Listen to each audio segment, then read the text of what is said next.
and see if the audio is set up good on YouTube. I guess Yes. I can do that as well. I don't know why I just asked you to do that. Let's see here. We should be doing a live stream. Where's our live stream at? All right, live stream. Okay, live stream is up. Okay.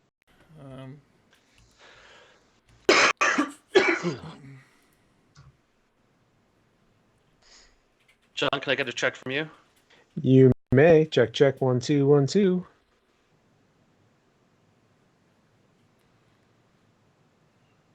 Sounds good. I just need to hear John. We're good.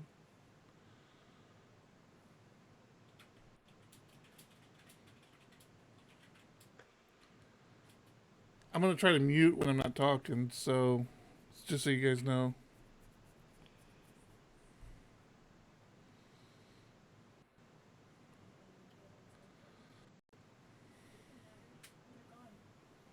Oh, sounds good. Yep. Are you good? You good with it? Sounds great. Great. All right, that actually sounds pretty good. Okay, let's rock and roll. Okay. Start recordings? Yes, let's start recording. Actually, hold on before we do that.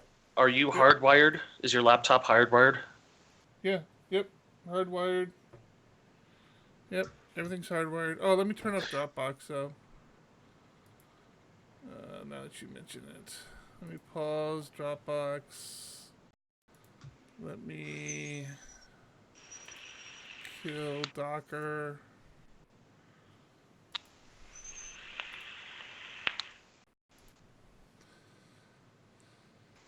Alright. Okay.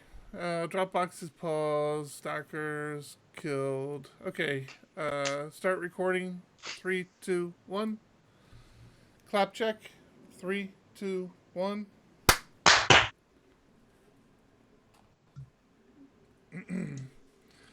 Okay. Do do do do Thomas, do do do do. Huh? you do intros. Are we missing anything? I feel like we're missing something. Are we missing something?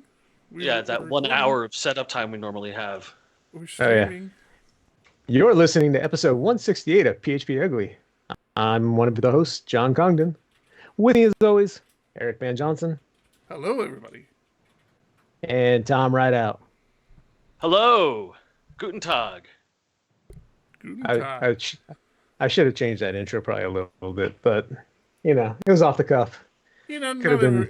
not everybody can be as spontaneous as I am doing the intros. But, you That's true. But you were surprised. You weren't expecting it. Sure. So hey, couple days we'll all be together, huh? Yeah. Yeah. Less than a week. Less than a week. I'm actually working on my presentation as we speak. So Which if one? I get really quiet, this my TDD talk. Ah, yeah. So you figure you have your event sourcing one pretty much nailed down? I feel way better about that one than the TDD one. So we didn't talk about it last week because you weren't on, but you did give your event sourcing talk at this He month's was on. SDPHP. I was on last week. We His talked audio about is it. the one that worked. Yours is the one that didn't. Oh, I'm sorry. I didn't know you were on, John, because I haven't heard the show yet. Sorry about that. Yes. The last week's show hasn't been released for some odd reason. Did we talk about? Would you like to doing hear the your events? reason? Yes. Let's start with that. Start with that reason. My wife went hiking, and as my wife is wont to do, she's very ambitiously climbing the hill and managed to break her hand falling. Oh my God. The doctors saw it and went, "Oh, that's a very interesting break. We don't see that a lot." That's not good.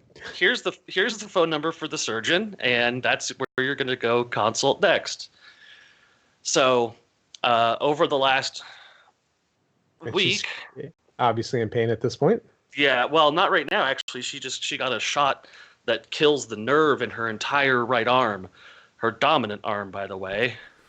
And so she is quite happy with herself, not being able to feel anything, but also being unable to move her arm at all. And but yeah, so I did surgical consults on Monday. Go back in for, or no, I'm sorry, it was the doctor on Monday, surgical consult on Tuesday, scheduled the surgery for today. So it's been this sort of nonstop thing of me. How did she sleep? This happened Sunday, right? This happened Sunday morning, yeah. How did she get through Sunday? Actually, Saturday morning. Oh, God. How did she get through the weekend? The thing about Colorado Springs that's really interesting, that's very different from San Diego, is urgent care. It's almost every street corner has an urgent care style hospital where you can get certain things done and taken care of. So she went in, got a splint put on, and got some very hefty drugs to sway the pain away, and just sort of lived with it until she couldn't, on Monday. And then Monday we got more medications and got an improved splint and that whole process. But I mean, it's just been constant back and forth work. And then of course, it's her dominant hand. So I'm helping her cook and do all the other household stuff that she normally takes care of. So she, what happened? She tripped and fell and broke her hand trying to catch herself? Yeah. Yeah, so that sucks. So today she got out of surgery, which was essentially a 10:30 or 11 o'clock ordeal until 6 o'clock. Mm-hmm. So it's been a very long, busy day. And then, of course, I've got 3 teenagers, so I can't just sit there in the hospital and do nothing with her. I have to go feed everyone and pick everyone up from school and that whole process. That whole dad thing, yeah. Yeah, so it's been inconvenient. It's been exhausting. So is she just like in a big cast right now, or? She has this gigantic splint right now that's 3 times the size of her normal arm. And she's got that until we schedule an appointment for next week, and they look at how the pins in her hand. So they put pins in her hand. They didn't do anything like exploratory. They have a live X-ray that they can do while they're putting stuff in. So they basically just pushed these wires and pins through the hand. They didn't have to cut her open for it. What? Yeah. It's like they just sort of sewed it in place so that the bones can't move out of position. Yeah, crazy. So I want to take my headphones off. I'm cringing at all of this. Welcome to PHP Ugly, everybody.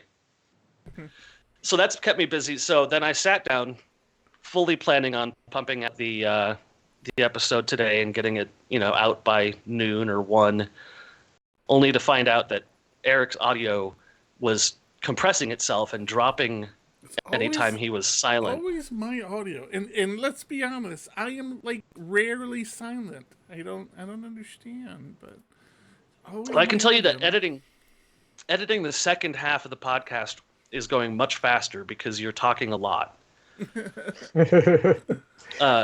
Was it last week where I called you out for not talking?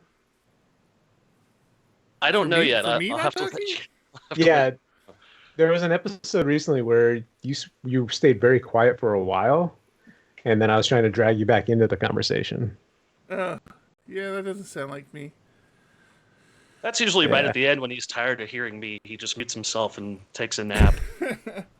So you're still working on 167. We're going to record 168. We're going to have them both out before the conference next week. Yeah, 167 will be out Friday morning, Friday 18th.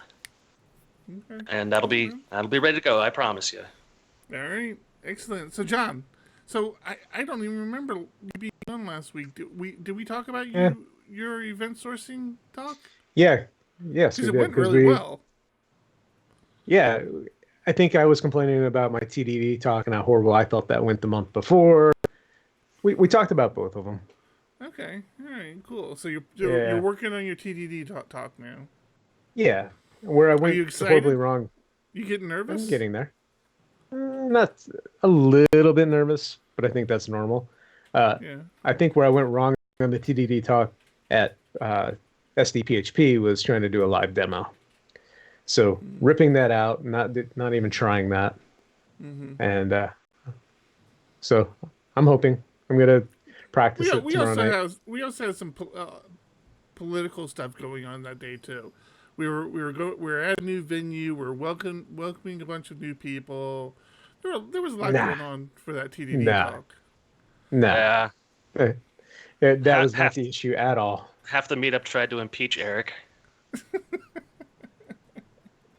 Which it turns out it was a quick pro quo. I admit it. What are you gonna now live with it?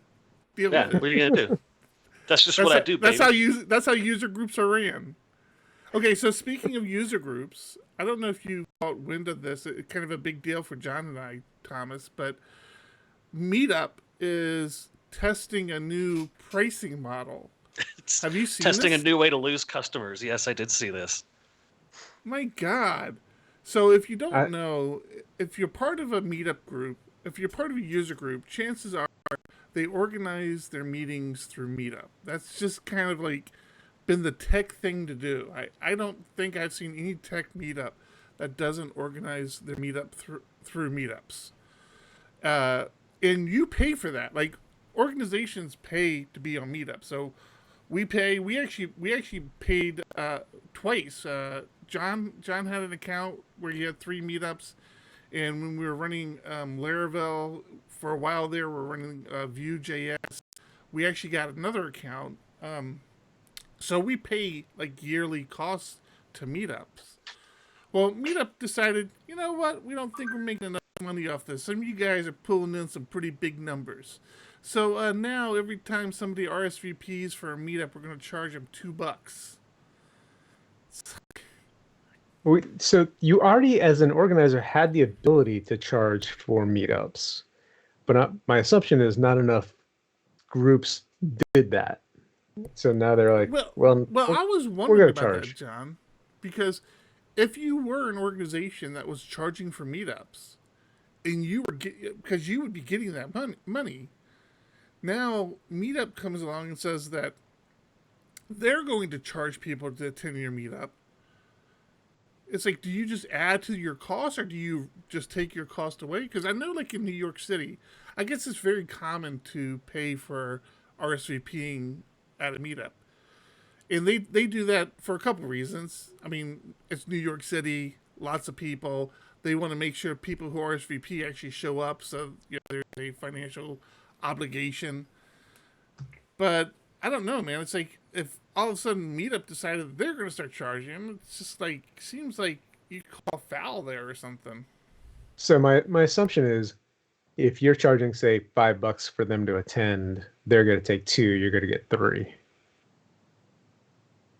They're taking that money one way or the other, whether it's from the user, or if you opt to cover it, we would end up paying that, which means our costs are going to triple per year based on our current RSVP list. Right. And the problem is we get RSVPs that don't show up. So now you're going to pay for people that don't show. Well, I think that's the point, though. The point is, I mean, I made the assumption that they're charging the user. So when you RSVP, they have to pay $2. And no, there's the option. There's the option of either they pay the users that RSVP, or us as an organizer can cover that cost. Oh, yeah. You almost want the user to pay because exactly what you said. You don't want people to RSVP and not show up. Right. Now, but at the end of the day, people are gonna just start showing up, and you're not gonna know numbers. Like, I'm not gonna. Right. I don't know if I'm gonna go, so I'm not gonna RSVP, and I don't want to pay, so I'll just show up. It's like, yeah, exactly. It's like you don't have to RSVP. You just you know the time and place. You know. Right. So there's a couple things. This is so far Meetup is saying this is a trial thing that they're running with a few hundred meetups around the country, and that if they're going to implement something, they're going to let users know, et cetera, et cetera. But it brings up the fact that they can just change the terms of service at any point that they want to.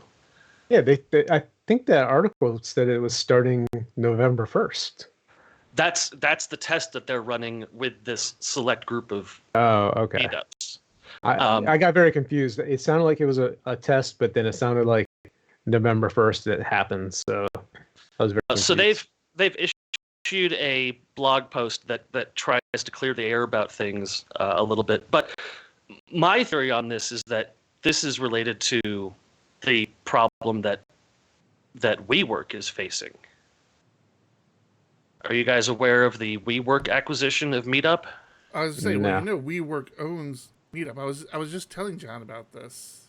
WeWork owns Meetup.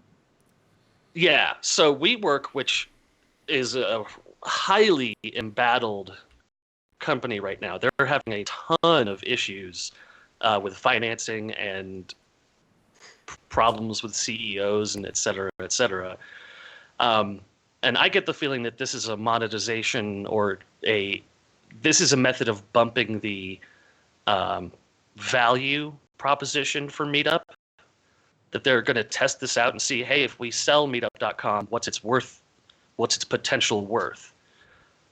Oh, it's totally that. Yeah. I mean, yeah, that's definitely one of the things, the article I was reading, that's exactly what they touch on is the issues they had with the CEO, the firing of thousands of employees, of their questionable financial status, and how they burn through money. I mean, there's all sorts of issues. Yeah, so it's not too surprising that they're going to try and figure out new methods of monetization. And it wouldn't surprise me if they never even implemented them, because all they care about is the theoretical value of the property, not the actual income of the property. They're already hemorrhaging money in many other places. They don't need to worry about making money off of this. So yeah, I thought it was kind of crappy. Yeah, I think it's just it's classic business garbage. And what's funny is like the Meetup is heavy in tech, right? I mean, like there's a lot of tech groups that use Meetup. They're not the ones you want to upset because they will make their own solutions. Yeah, and I think every article I've seen so far has a list of other available solutions that already exist or got built this weekend. Oh, you're just going to go, like, as an organizer, in my description, I'd say, don't RSVP, go fill out this Google Sheet or Google form that will let me know you're going to be here. Don't pay the $2. We're not going to pay the $2. Like, there's so many ways around it just to stay on Meetup. I would save money at that point. I think they're going to drop to, like, $24 instead of the $180 or $200 we pay now per year. I agree. Whatever. Whatever. So, anyways, that's that. You know what I learned? That I'm a jerk. I hate coding PHP. Oh. I've had Go on. John has actually been pair programming with me, but we have a client that we have to parse. This has nothing to do with PHP. This is not a PHP issue. We have to parse XML, and like having to write PHP without like a framework around it and like some helpers and stuff, and trying to parse XML, just fucking sucks, man. I mean, it sucks on so many levels. I think that's an XML thing. I think XML sucks. Well, there's also the fact that, yeah, XML does suck. The fact that there's not a framework doesn't matter as much because the script is so simple. It's not like if there was Laravel there that something magical would happen for you. Yeah. All these it was the Stack Overflow snippets I can and pull out. and to be fair, the script you were altering was using simple XML, and it was horribly hacked together well before we obtained the code base. And then we got more complicated XML to start parsing, so you really couldn't use their example, which is what we were trying to do. Yeah. Yeah. XML Anyway, sucks, XML is still a thing sometimes. I don't think that's true. I don't understand it. I don't understand how it's still around and being used, but it is. Well, a lot of big tech companies pushed it as the great new thing. Oh yeah, I remember that. It was the solution, right? I mean, it was how all the systems were going to talk to each other. Just such a pain in the ass to parse and to write, and especially if you want to parse it. Much nicer. Especially if you want to parse it correctly. Me, I just hack it apart and get what I need out of it, but if you want to do it right, it's not that easy. And let the record show, Congdon is a parsing maniac. That guy can parse anything. I grew up in Perl. Yeah. Oh yeah, that's right. I forgot about that. I forgot you're a Perl person. My initial web applications that I worked on were written in Perl CGI. So I was a Perl developer well before PHP. You know how you make a Perl developer? Cry? No. It's the same way as you make a Perl. It's just decades of agitation and irritation. Do you ever miss Perl, John? No, not at all. Once I switched to PHP, I never really looked back. I think while I was still at that company, I did occasionally, to figure out what was missing or do something, but I haven't touched Perl in 15, 20 years. I'm sure Perl's happy about that too. Yeah, it's changed. Nothing. Still on the same version. No, I just don't have any use for it. Did you guys see? Go ahead, John. I was gonna say, did you see that I caused a little commotion on Twitter earlier this week? Oh, you absolutely killed it on Twitter. No, I missed that, John. What did you do? Did you really miss it? No, he didn't miss it. Okay. Miss it. Because my God, a jerk. No, that was such a high quality burn. No, I don't. Okay, I got to be honest. I don't know what initiated that tweet. And you do know he's Taylor Otwell. So maybe we should talk. What's he gonna do? Is he gonna walk up to me and punch me or something? Should I be scared? He may take the blessing of Laravel off you. You don't know, John. The guy's got powers. Okay. So John sent a tweet. Go ahead. What did your tweet say, John? I don't even remember now. So it all started. It all started with Taylor saying, I understand how Semver causes a lot of issues for people, but hey, that's what you asked for. Yeah, that's what these people asked for. Almost like that's putting us down. Is that what he was? Is that really what he said? Yes. Yeah, that is almost verbatim. Okay. He basically went on a rant about how he never wanted to do this anyways, and that all of the people who are bitching about it are the people who asked for it in the first place, and that this is just the way it is now. Okay, so I want to put a stake in the ground right there. We were like the biggest people asking for it. I don't know who else was asking for it, but I don't know who's complaining about. Like, I'm not aware of any prominent developers out there who were asking for it, who are now complaining about it. There are a lot who are now complaining about it. Right, because what he had done is he came out and said every 6 months, you're getting a version bump. So 6 to 7 to 8 to 9. Yeah, let's say here's Taylor tweeted out, friendly reminder. People kept asking for semantic versioning. Laravel does that now. That means every 6 months we make a major release, we increase the big version number. So first of all, that wording of the big version number, I took that to be like an insult. Somebody said, I personally think that the values of releases, but hey, it's only a number. And Taylor said, I agree, but what do I do now? Oh, okay, mistype. This is what people wanted. So I took it very personally. The core issue is that he doesn't understand how Semver works. Okay, so first off, I have to say, when I read your tweet, John, I was not aware of those tweets. So really? I kept meaning to ask you what had initiated your tweet. I didn't realize that conversation had gone on. So now I got a little bit more frame of reference. Right. So when I read that, and I was like, just pissy because I felt like he was pissing on the people that wanted Semver and want Semver to be done properly, not just numbers thrown out there. I knew he was going to be at PHP World, so I went and looked to see if there was by chance a Semver talk, because sometimes there are at PHP conferences.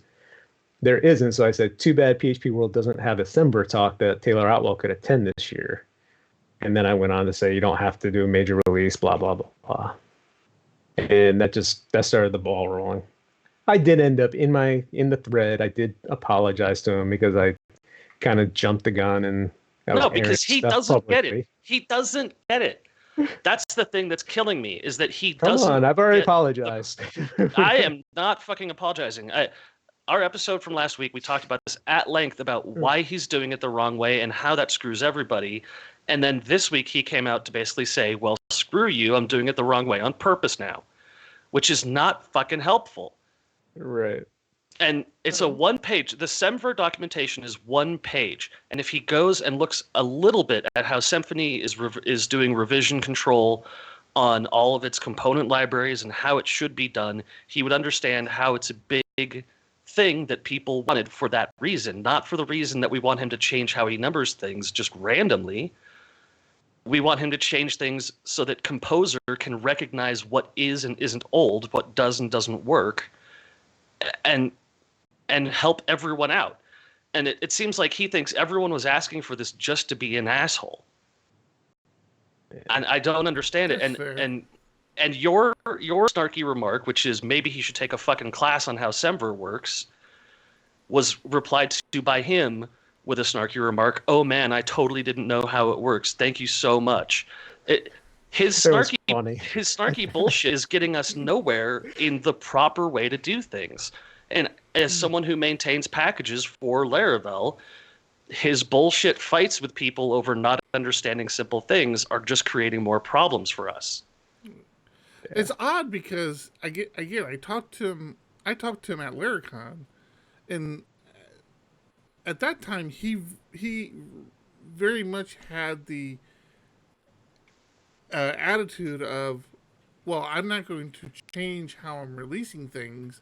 I'm just going to number it according to the Semver now. And I was like, yeah, that's fine. I mean, and we talked about it. We'd said, that this obsession he has with doing a major release every 6 months is like, there's not a need for it in Laravel anymore. It's like, just, come up with don't target 6 months for another major revision. You don't need to do that. Let some features build up and then do a major revision. If that's a year later, if that's 2 years later, whatever. You don't have to do a major release every 6 months. Yeah, or the major release is in your libraries. So if my library doesn't depend on a broken backwards compatibility, then I don't have to worry about it. So I'm surprised to hear there's still this snarkiness going on around Semver, and I'm disappointed to hear that Taylor's still harboring some attitude about it. But I agree with you, Thomas. I mean, you're right. There is a reason people have Semver in place. There are benefits to it. Please do it correctly. Take a moment. Right. It's not that difficult. Take a moment and learn how it's done. Let's call this one since the 70s, this is a resolved issue. Why are we reinventing the fucking wheel?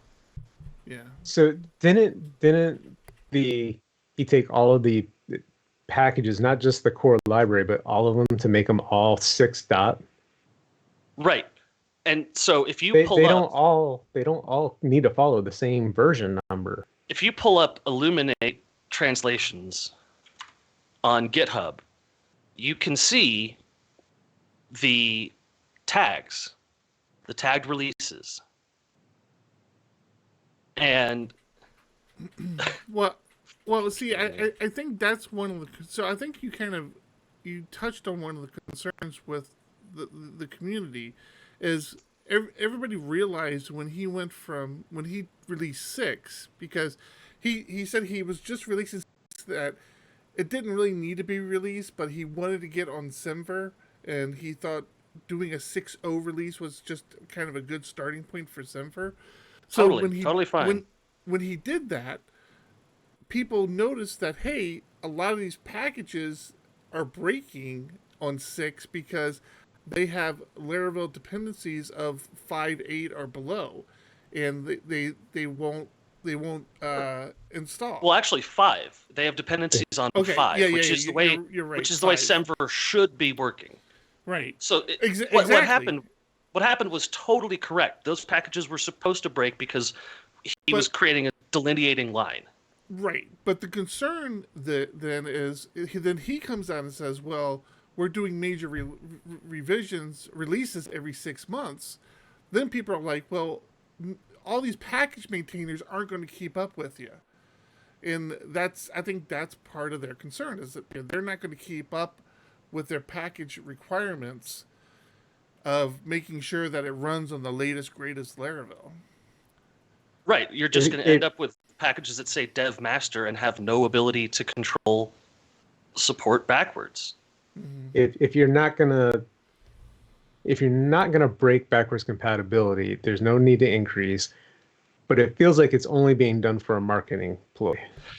Which he can still do that with the framework, as long as the libraries, the Illuminate libraries that are the core components of the framework, don't get the revisions. See, the package maintainers aren't the third-party package maintainers. Right, third-party package maintainers. They're just doing Laravel dependencies. They're not. No. I'm telling you, All of the packages, all the packages I've looked into, their requirements are very definitely only on the component. Not the ones I looked at. The ones I had problems with when I upgraded to 6, all of them included just the Laravel 5, including the permissions library that I updated for the Nova package. And again, if there's no backwards breaking change, which you really shouldn't be doing a major release if there isn't, it's all you have to do is update your composer file. But yeah, I just don't. I don't know, man. I'm so torn on the issue, because it's like Taylor seems to have this goal of making sure that Laravel continues to move forward and continues to do major releases now every year, because he wants to follow Semver. I don't know. I mean, it's just like, it doesn't seem necessary, but then you have the thousands of third-party package maintainers out there that need to have some sort of commitment to keep up with it. And if it is a major revision, so the jump from 5 to 6 was a little different, right? Like I said, Taylor just decided to start with 6, which made sense, because, like I said, he wanted a fresh number to start Semver. So there really weren't any backwards breaking changes between 5 and 6, or 5.8 and 6 by that time, but there was no big backwards breaking change there. 6 to 7, there should be. There should be a major backwards breaking change there, in which case these package maintainers can't just go in and update their composer file. They are going to have to go in and do some testing. Yeah, and when you say thousands, the actual number for packages is 20,000 that are tagged for Laravel. I mean, that's an insane number. Yeah, right? And that's 20,000 people who have to update a line in Composer every 6 months. No, but it's not. It shouldn't be a line in Composer. It should be backwards Right. breaking changes. Right. So every 6 months, they should have to, and which they should have been having to do anyways, because he's releasing the code he's releasing isn't changing. So what he's saying is every 6 months he was releasing backwards breaking changes, right? I mean that's basically what he's saying.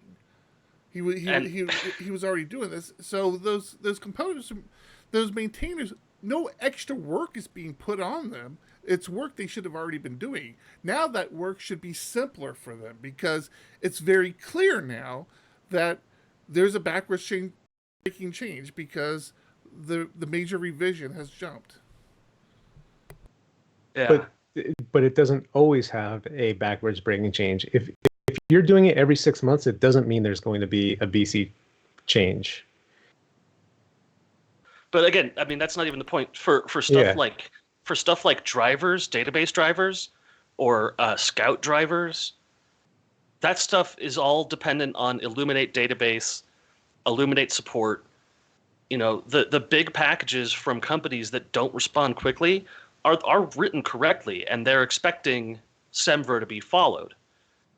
Yeah, if the sub package for Laravel, one of the Illuminate ones, doesn't have a BC change, there's no reason for it to jump to 7 in 6 months.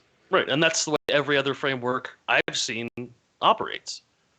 There's somebody that replied saying something to the effect that, well, Taylor can't test every use case that your application is going to go through. And I started to respond on Twitter, and I was like, I just need to let this die. But my TDD talk is on October 24th. Taylor's not testing my application. He's testing his public interfaces. If he says that this interface or this method is supposed to do X, he's testing that it does that. Right. Input values, return values. If they're the same, then they're the same. That's not a BC change at that point. Right. And it was the way the tweet came across of he can't test my application. I'm like, that's not the way it's supposed to work. That's not what we're talking about. Yeah, I mean, you could just say, I can't test your application, but I can damn sure know when it breaks or doesn't break just looking at the change log. Yeah. So it's so frustrating. And the attitude part of it is really the frustrating thing for me, because we've had conflict with Taylor in the past, and we've talked very openly about how his attitude very negatively impacts the community. And really the reliability of Laravel as a framework. The attitude is just, it makes you as a corporation, as a company, look at Laravel and go, Jesus, I mean, if he's just really a dick about this, then I don't know how the framework is going to look next year. And the fact that hasn't changed at all is just frustrating to me. Because his rant was very snarky and very, this is all your fault, but I'm doing it anyways. So there you have it. That's me bitching about Laravel for this week. How did we get on that? I don't know. Eric, you were trying to take us somewhere else. We can stop this. Well, I have some reverse doom and gloom. I have some happy sunshine. What? The show must be over then, huh? Okay, let's hang up. California has issued a ban on all facial recognition software in police body cams for the next 3 years.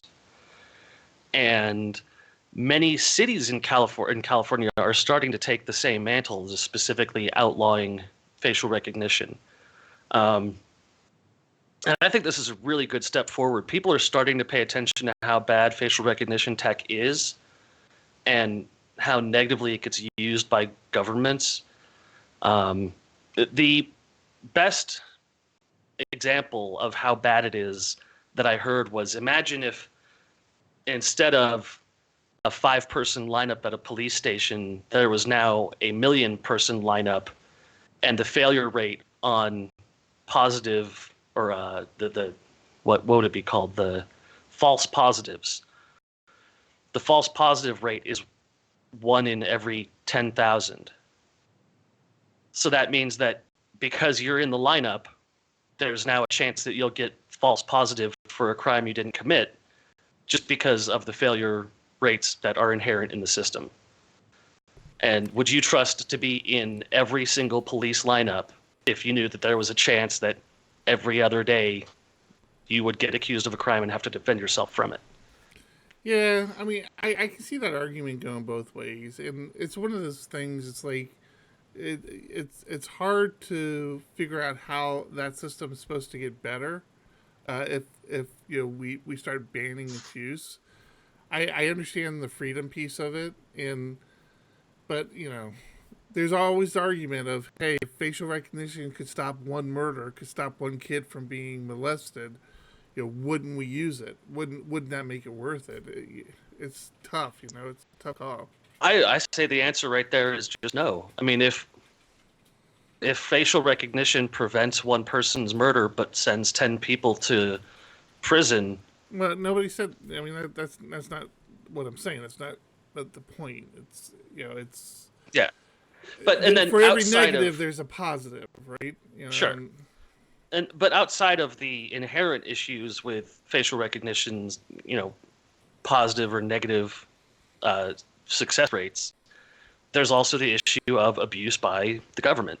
That's the big and thing. as we've so my stance on it, just in case you're wondering, since you asked, is that I thought your wife was on the phone, so you wouldn't be able to respond. She was. That's why I was like fighting for her to hang up. But I know you were getting red in the face. But my whole thing is yes. My biggest concern is government abuse of it.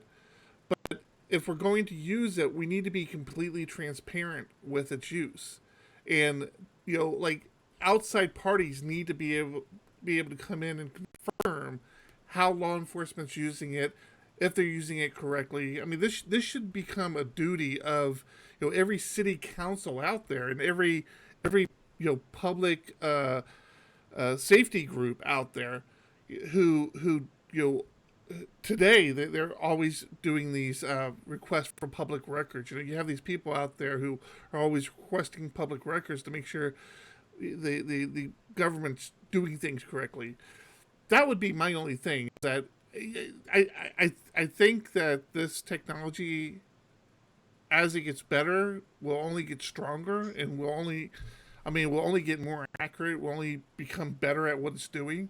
But I definitely think that there's the freedom piece of it, and that we need to have complete transparency with how it's being used, when it's being used, who can use it, and how they can use it. Yeah, and to me, the issue is just that we're never going to get that. It's always going to be completely invisible to us. We're not going to be able to even know who to ask if they're using it. And like all things, as the system gets smarter, the criminals will get smarter with it.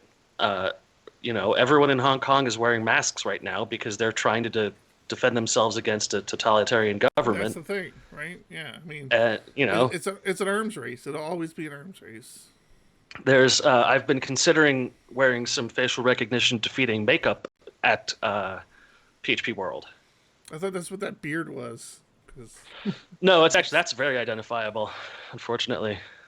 Oh, and because my wife was on the phone at the time, when we do get to PHP World, and if I'm around Taylor, I just act like I don't know you. Yes, I don't know the gigantic man in the room. I do that at conferences anyway. Well, I got myself. He does actually.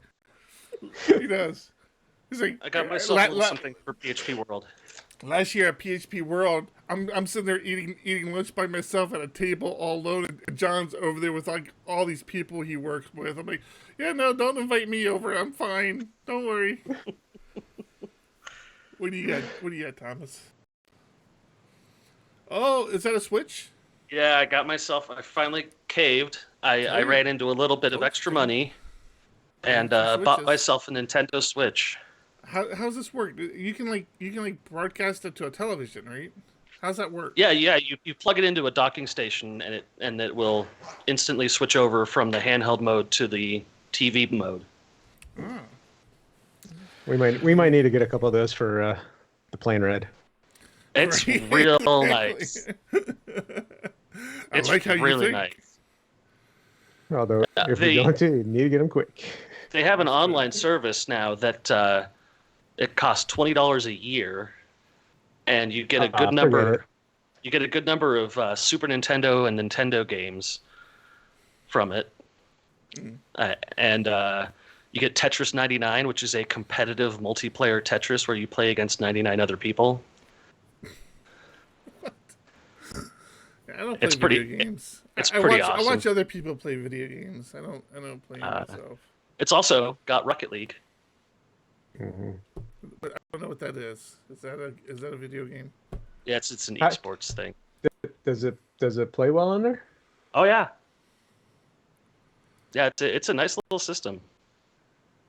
Well, I mean, it's a gaming system, right? So all those games play better, theoretically play better on Switches, PlayStations, Xbox. Well, the PC is the superior platform, of course. But okay. But everything is vetted for quality before it gets published. So I'm sorry, you're not... we're in the world of Mac, so everything plays better than on a Mac. So a video game is a thing where you play an imaginary character, and there's usually like a protagonist-antagonist situation, although there are some sports titles. You are an antagonist. Hey, did you see Mark Zuckerberg rewrote Facebook's history today? Zuckelbutt? I did not see that one. You didn't see this. So no, he gave a speech today, or I don't even know what it was all about. But he was giving a speech, and he was talking about the reasons why Facebook was founded. Now, we've all seen the movie, right? You saw the movie, the Facebook movie. Do you guys remember why Facebook was founded? According to meet girls, right? It was a hookup app for college students, right? Yeah. That is pretty much undisputable why Facebook was created. Nope. Today in his speech on freedom, he was explaining how Facebook was founded to give people in Iran a voice during protesting. And that's why the platform was developed, where for political people who needed a platform to voice themselves without the constraints of their government. Do you think he really meant it as in this is why it was founded originally, or it's one of the core values now of Facebook? Like, this is a reason that keeps going, is we get to do things like this. I watched it. He never mentioned dating. I'll put it like that when he was talking about it. No, but he does mention the Fifth Estate, which is just a clown thing to bring up. So God. This really, and it gets way more interesting than this here. We'll share the article in the show notes, but he's positioning the whole narrative why he's not going to filter campaign ads, and he's not going to change anything he's doing, despite all the criticism he got around Russia manipulating Facebook for the last election. He's started this whole kind of narrative of how Facebook is this free speech platform, and that's what it's designed for, and that's how it's being used today. And he's making decisions now of not filtering out and some other things that are being suggested to help prevent this manipulation in the future. Well, you saw what Elizabeth Warren did, right? I heard something about this. Like she posted a fake ad of Facebook supporting Trump or something. So I didn't completely follow. Zuckerberg came out and said, let me get the exact quotes here. He said, "People worry, and I worry deeply too, about an erosion of truth. At the same time, I don't think people want to live in a world where you can only say things that tech companies decide are 100% true. That was his response to not taking down campaign advertisements that were provably false. So Elizabeth Warren launched a campaign on Facebook that was provably false about Mark Zuckerberg, just to see what would happen. And basically, they couldn't take it down. It says things that are blatantly untrue that associate Zuckerberg with Trump and other things he doesn't want to be associated with, and pointed to it and said, anyone can pay for anything, whether it's true or not. This isn't an issue of free speech. This is an issue of intentional misrepresentation of facts being promoted for the sake of making money. And she's not wrong. I mean, like I said, this thing about calling Facebook a member of the Fifth Estate is such horse crap. The Fifth Estate has its own system of balances and checks and integrity and morals.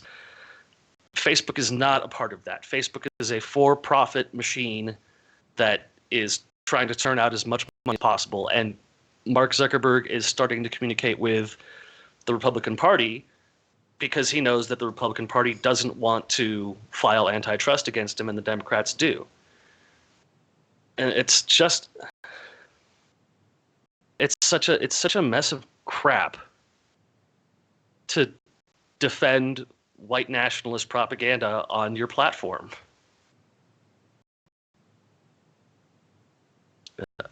Crazy. You know, and he has said in the past that there's not enough money or people or time to filter through every single thing. And I mean, that's crap too. If I upload a picture, it tries to auto tag me and everyone else in the picture because they have an algorithm that can do that. They can't do that with text. They can't do that with advertisements. They can't say that the claim in this advertisement has been proven false and therefore can't be published in any other advertisements either. You know, Snopes does a pretty good job of it, and they handle the whole internet, not just Facebook. And Snopes ain't making money. Facebook's making money hand over fist. They can hire more people. They can say something that's demonstrably not true is not allowed to be a paid advertisement, or it can be flagged with something that says, here's, you know, this isn't true. Here's a link to the information about the actual issue. That's just not happening. And it's creating these tight-knit circles of in-communication that doesn't, I mean, it's creating anti-vax people. Mm-hmm. That's a crisis entirely on its own. And there are Facebook groups that are dedicated to anti-vax people communicating with each other. And I swear to God, if we got rid of them, these moms wouldn't know where to go. And it would just stop. I've actually been finding myself going to Snopes quite a bit lately. As I see people sharing stuff, even if I agree with it, before I just reshare it, I've been wanting to fact check it. Absolutely. I don't want to just keep spreading stuff just because it's something that I agree with. Yeah, absolutely. And every time I've brought up Snopes with somebody who's posted something that I knew wasn't true, they've been very gracious about it. You're lucky. That's not been my findings. That's only because I bring it up with people I know will be gracious about it. But most people, I just don't bring it up at all that they're not correct, because people react poorly to being corrected. Yeah, that's been my experience with family. Like, you're sharing stuff that's not true. Here's information, and yeah, it doesn't fly over very well. Well, it's like being a scammer and telling them that you scammed them after you did it. People get emotionally attached to their opinions, and they want to believe these things. And when they find out that they're not true, then it's an emotional blow to them. I don't care if it's false. I have faith that it's true, or right, some crap like that, or I believe it's true. It's like, but I just showed you it's not. How do you believe it's true? It just is. I'm like, I just want to scream and unfriend. I was very excited to find that my son had a paper due on logical fallacies. And I think that, man, I wish I could get everyone on the internet to understand just the collection of logical, like the 12 or 13 of them there are.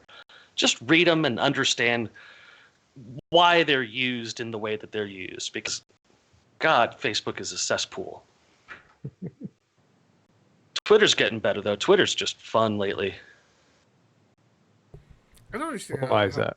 Some people have time to tweet so much. But, yeah, why? Are you following certain people now, Thomas? I've trimmed out some of the people that I follow, and I've started following other people. I've started using the app on my phone more instead of just this crappy plugin that I have for Chrome. Yeah.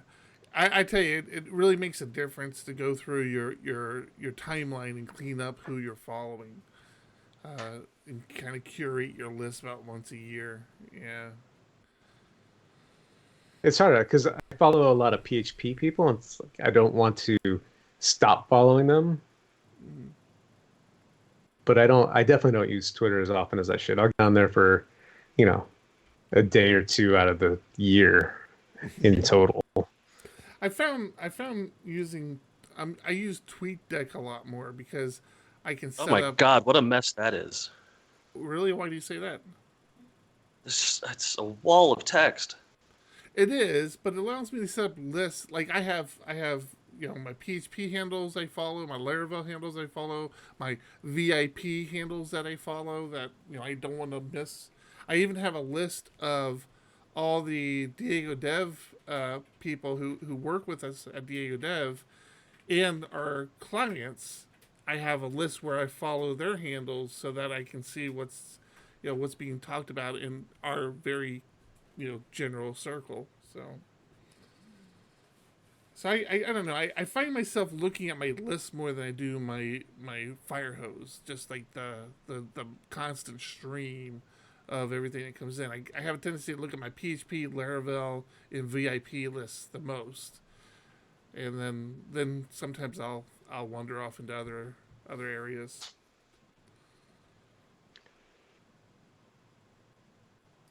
Yeah, I like Twitter. I've been following more comedians on Twitter. All right, Yankees lost. Do you guys care? You guys don't like baseball. Your wife cares, apparently. You heard that? Yeah. Audible gasp picked up on the mic.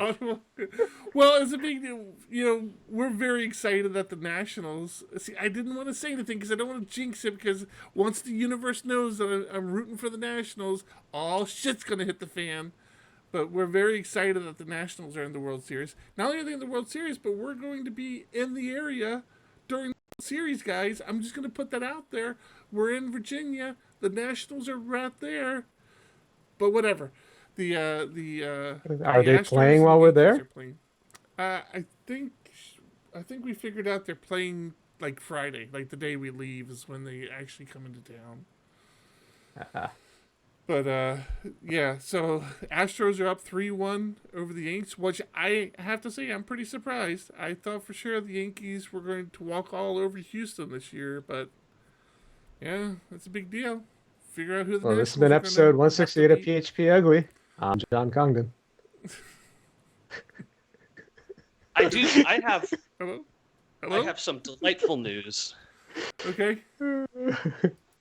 The second most popular topic on the PHP subreddit this week is what PHP related podcasts would you guys recommend? Oh, don't tell me we made the list. Nope, we did not. We are second on the list from the bottom. Oh shit! Someone took first place by listing off 7 different podcasts. Okay. But a very special person by the name of Buttery Crumpets took second place. Get out of here! Decided to give us a little bit of attention and got eight upvotes. Wait, and, this was on the PHP subreddit? Yep. And I'm not seeing it. You got a link? Can you share a link in the show notes? They say we are a bunch of great guys and a super fun podcast. They even occasionally talk about PHP. What? We definitely need to send that guy some swag. Good question. And you know what? I have to say, we've been doing it a lot less drunk lately as well. So, the quality has gone down. You are right. we should probably. I don't see. Did you share a link, man? I want to see this stuff. Yeah, I threw it in the wrong place. I think my last drunk podcast was at Tech. I can't even tell you last time. I mean, I've had scotch a couple times, and I even have my scotch sitting here. I'm not drinking it, which is I don't know why that is. Look at that. Oh, look at these guys. So yeah, Roundtable, which is no new episodes for a while. These are all pretty. Yeah, these are pretty standard here. Yeah. I'm gonna see. There we are. Very buttery. He's very buttery crumpet. So huge thank you. Thank you to Buttery Crumpet. Thank you to all of our Patreons. Did you see the one underneath that, John? I haven't seen the thing. I'm going there. Eric now. and John also host the PHP Architect podcast for me. Oscar posted that. It's good having friends, apparently. So cool. And actually, now would probably be a good time to thank our Patreons. Yeah, that's what I was getting at. We actually got some feedback for those who care to know. One of the things that was asked is if John and I would start doing some like internal running a PHP business sort of talk, just like casual interview each other sort of thing. Well, just for free? For the Patreons. 2 patrons. Oh. Yeah. So it would just be a Patreon thing. We'd post it to Patreon. So John and I are going to talk about it. I mean, we're going to do something. We're probably going to talk about it while we're at PHP World and figure out, how we want to do it. But yeah, it was nice to get. And I think we even picked up a new Patreon. We picked up a new person on our Patreon. Yeah. So I think we're up to 18 or 19 now. I did a tweet and we were at 18. I don't know if that included the new person or not. So I haven't got them added to our list yet, but yeah. So basically, we're putting out there. If you have questions for us about running a business, let us know because we'll put something together soon. Yeah. Hit us up in Discord or just tweet at us. Like I said, we might not respond because we'll save it for the post. But yeah, let us know and we'll get something together.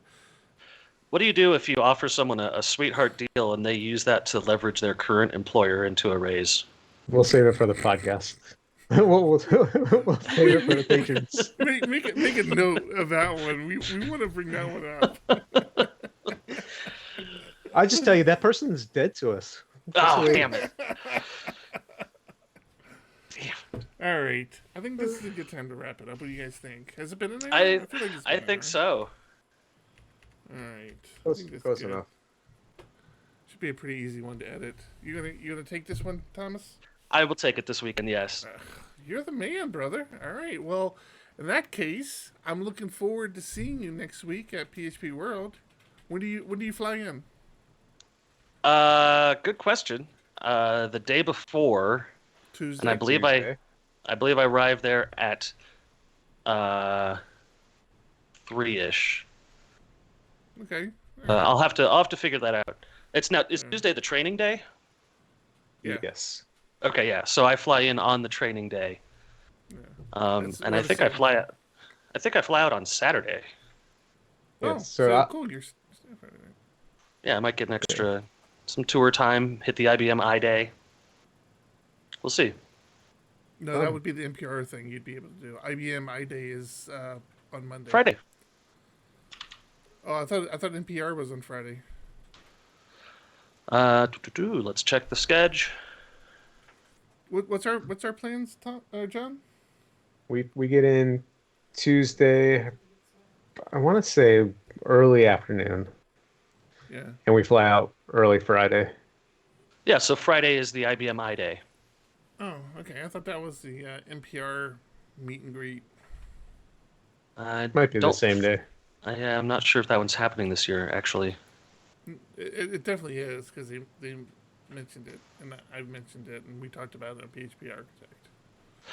Okay, well, yeah, I think I'm flying out on Saturday, so cool, man. Day after you guys. So yeah, I'm excited. I'm happy. Well, John's gonna be bailing on us Tuesday. Maybe you and I can grab some dinner Tuesday. Absolutely. He's got his speaker dinner thing to go to. Oh, that's right. Yeah. He's a big wig there, man. So what can I say? Real fancy pants. Are your other people showing up, John? Yeah, there's gonna be a group, and they're planning a dinner Thursday night. So you and I aren't going to have dinner while we're there. Is that what you're telling me? So pretty much normal. Pretty much, you won't be around. You don't want to listen. You don't want to listen to me talk about food anyway. It'll just be me and Eric.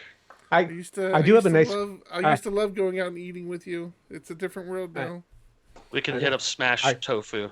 Well, I've got a nice 5 hour. I have a 5 hour plane ride with you on Tuesday to get you to change your ways. Yeah, did you get those noise canceling headphones? You better get a Switch quick. John already pre-ordered my meals for me. They're all vegan. If you didn't know, vegans emit a low hum that actually does get picked up on noise canceling headphones. It's very nice. CrossFit too. We love you, John. We're just teasing. We're glad you're alive. That's kind of an important part, yeah. Okay, that's it. I think we're done. Episode 168's in the can. I'm Eric Van Johnson. I'm John Congdon. I'm Tom Rideout. Keep it ugly. Keep it ugly. What did you say, John? Keep it ugly. Oh, I thought you said keep it out of here ugly. Awesome. I'll isolate it. I'll isolate it in post and see what he actually said. Keep it ugly. But next time I'll come up with something. I'm stopping streaming right now.